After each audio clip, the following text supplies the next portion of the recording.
Guillaume Conrad, 38 ans, est chargé d'effectuer et de superviser les travaux de nettoyage et de réparation d'urgence du réseau d'écoute tentaculaire de Paris. S'entendre dire que les Français devront travailler 2 ans de plus que prévu jusqu'à 64 ans avant de prendre leur retraite selon le plan de réforme des retraites annoncé le 10 janvier dernier, lui semble tout simplement de trop, compte tenu de la nature de son travail. C'est un métier qui reste encore extrêmement exposé au danger. Le danger, il est partout. Il est partout et c'est ça qui est vraiment sa spécificité. On regroupe toutes les... S'il devrait y avoir des enquêtes sur les conditions de travail et on veut voir le pire, je pense que dans le réseau d'assainissement, on vient et là on a tout.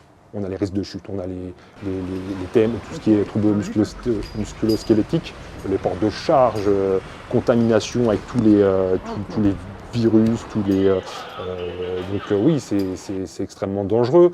Et ça, c'est la réelle problématique. Je pense qu'on peut se considérer comme un des métiers les plus dangereux. Malgré la pénibilité du métier, Conrad ne peut se résoudre à une reconversion. Et j'ai pas du tout envie de quitter ce milieu-là. Mais c'est sûr que pour faire quoi? On a fait ça, je sais pas, 50 ans, on a travaillé dans le réseau d'assainissement. Pour faire quoi? Pour aller dans un bureau? C'est un peu compliqué. Donc c'est sûr que l'avenir est de mauvais augure. Son collègue Stéphane Rouanou, 53 ans, travaille depuis 25 ans dans l'équipe de réparation d'urgence des égouts de Paris. Il a passé la plus grande partie de sa carrière sans masque de protection, à une époque où les égoutiers étaient bien moins protégés qu'aujourd'hui. Ça va être très compliqué, très compliqué à gérer.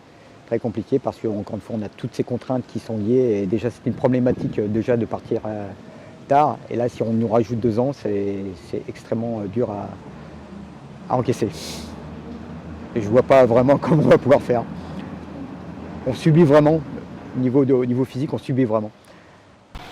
Lui et ses collègues participeront tous aux actions syndicales contre la réforme des retraites ce jeudi. Les travailleurs des transports, les enseignants et les travailleurs du secteur privé devraient se joindre à la grève. La question clé pour le gouvernement et pour les syndicats sera de savoir combien de personnes se joindront à eux.